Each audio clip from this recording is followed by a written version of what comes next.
Hello प्यारे बच्चों, स्वागत है आप सभी का हमारे YouTube channel study with Aditya में। उम्मीद है आप लोग स्वस्थ होंगे, मस्त होंगे और पढ़ाई करते होंगे। बच्चों, आज की वीडियो में हम लोग पढ़ने वाले हैं प्रेजेंट परफेक्ट टेंस का निगेटिव रूल। देखिए, प्रेजेंट परफेक्ट टेंस का निगेटिव रूल पढ़ने से पहले आपको ये पता होना चाहिए कि इसका अफर्मेटिव रूल क्या है प्लस पहचान क्या है। इसके पहले वाले वीडियो में हम लोगों ने अफर्मेटिव रूल भी देखा था और इसका पहचान भी देखा था, और साथ ही साथ हैज या हैव का प्रयोग भी देखा था। इसलिए आप लोग जाइए पहले उस वाले वीडियो को देखिए, फिर ये वीडियो समझ में आएगा। ठीक है, तो चलिए वीडियो को शुरू करते हैं। निगेटिव रूल देखिए क्या है।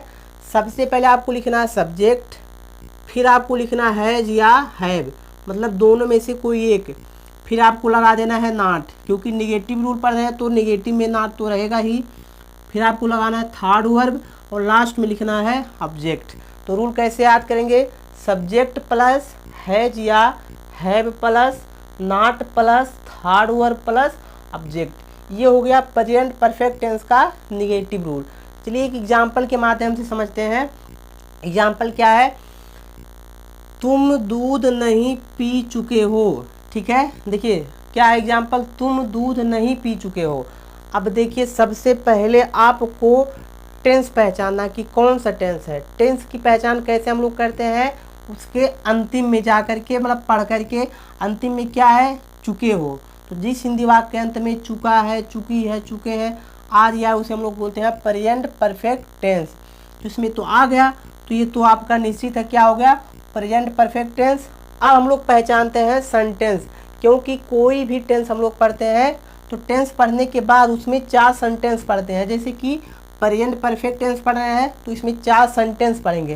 पहला होगा आपका अफर्मेटिव, दूसरा होगा निगेटिव, तीसरा होगा इंट्रोगेटिव और चौथा होगा इंट्रोगेटिव निगेटिव। उसके बाद वो टेंस खत्म। ठीक है, तो देखिए पहचान कर लिए चुके हो, तो ये आपका क्या हो गया, प्रेजेंट परफेक्ट टेंस। अब सेंटेंस पहचानिए, तो सेंटेंस जब सिंपल वाक्य रहे, सिंपल सेंटेंस रहे तो उसको हम बोलते हैं अफर्मेटिव। अगर बीच में नहीं आ जाए तो निगेटिव। अगर क्वेश्चन पूछ ले, ठीक है, तो आपका होता है इंट्रोगेटिव। अगर क्वेश्चन भी पूछा रहे और नहीं भी रहे तो आपका बनता है इंट्रोगेटिव निगेटिव। लेकिन यहाँ देखिए, तुम दूध नहीं आ गया तो आपका क्या हो गया, निगेटिव हो गया। इसका ट्रांसलेट करना चाहते हैं तो आपको रूल पता होना चाहिए। रूल क्या है? सब्जेक्ट प्लस हैज या हैव प्लस, तो रूल क्या है, सब्जेक्ट प्लस हैज या have plus not plus third verb plus object. अब ऐसा नहीं है कि हम लोग केवल इसी का ट्रांसलेट करेंगे, कोई भी ट्रांसलेट हो पहचान कर लीजिए। पहचान करने के बाद अगर निगेटिव है तो इसी रूल के हिसाब से उसका ट्रांसलेशन होगा। अभी तक हम लोगों ने पढ़ा प्रेजेंट परफेक्ट टेंस का निगेटिव रूल, और साथ ही साथ हमने एग्जाम्पल भी देखा। अब चलिए कुछ इसके एक्सरसाइज भी कर लेते हैं ताकि ये चीज़ और भी अच्छे से समझ में आ जाए। पहला एक्सरसाइज है, ये लड़कियां गाना नहीं गा चुकी हैं। तो देखिए, तो सबसे पहले पहचान कीजिए टेंस का। तो टेंस का पहचान कैसे किया जाता है? अंत में, मतलब जिस हिंदी वाक्य के अंत में चुका है, चुकी है, चुके हैं आ गया, उसे हम लोग बोलते हैं प्रेजेंट परफेक्ट टेंस। तो ये हो गया आपका प्रेजेंट परफेक्ट। अब पहचान कीजिए सेंटेंस का। तो सेंटेंस देख लीजिए, ये लड़कियां गाना नहीं, अब नहीं आ गया तो क्या होगा, आपका निगेटिव होगा। तो निगेटिव का रूल यहाँ देखिए, अभी हम आपको बताएं। सबसे पहले आपको सब्जेक्ट लिखना है। सब्जेक्ट इसमें क्या है, ये पूरा आपका सब्जेक्ट हो जाएगा ए लड़कियां। तो ए लड़कियां, इसका इंग्लिश होगा these girls, these girls subject हो गया। अब देखिए आपको लगाना हैज या हैव, दोनों में से कोई एक। तो क्या लगाएंगे, हैज या हैव, हैज लगाएंगे कि हैव लगाएंगे। तो देखिए यहाँ ए लड़कियाँ मतलब प्लूरल नाउन है आपका, तो प्लूरल नाउन के लिए क्या प्रयोग किया जाता है, हैव। तो हम लोग लगाएंगे हैव।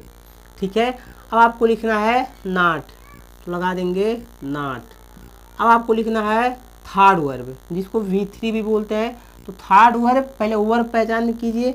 चुकी के पहले चुकी है के पहले क्या है, गा। गा कहाँ से आया, गाना से। गाना को इंग्लिश में बोलते हैं सिंग। तो इसका जो थर्ड फॉर्म होता है वो होता है, देखिए फर्स्ट फॉर्म सिंग, second form Seng, third form संग। तो हो जाएगा आपका संग, सिंग सेंग संग। तो ये हो गया थर्ड फॉर्म। अब देखिए आपको लिखना है ऑब्जेक्ट। ऑब्जेक्ट क्या है, गाना, तो ये हो जाएगा ए सॉन्ग। तो क्या हो गया, तो क्या हो गया, दीज गर्ल्स हैव नॉट संग ए सॉन्ग। अगला एक्सरसाइज आपका, मोहन अपना पाठ याद नहीं किया है। तो सबसे पहले लिखिए सब्जेक्ट, सब्जेक्ट इसमें क्या है, मोहन, तो मोहन हो गया सब्जेक्ट। अब आपको हैज या हैव लिखना है, क्या लगाएं, क्योंकि मोहन सिंगुलर है तो सिंगुलर के साथ हैज का प्रयोग, ठीक है। अब आपको हैव तो लिखना नहीं है क्योंकि दोनों में से कोई एक लिखना था, तो हैज लिखे। आपको लिखना है नॉट, तो लिख दिए नॉट। आपको लिखना है थर्ड वर्ब, ठीक है। तो किया के पहले, मतलब यहाँ पे कोई दिक्कत नहीं है, देखिए हो सकता है आगे पीछे, तो उसे मतलब नहीं है। तो आपका हो गया याद किया, ठीक है, याद किया। तो याद किया को इंग्लिश में क्या बोलते हैं, लर्न। इसका देखिए फर्स्ट फॉर्म होता है लर्न, इसका सेकेंड फॉर्म लर्नट, थर्ड फॉर्म भी क्या होता है, लर्नट ही होता है। तो हम लोग लगा दिए लर्नट, ठीक है।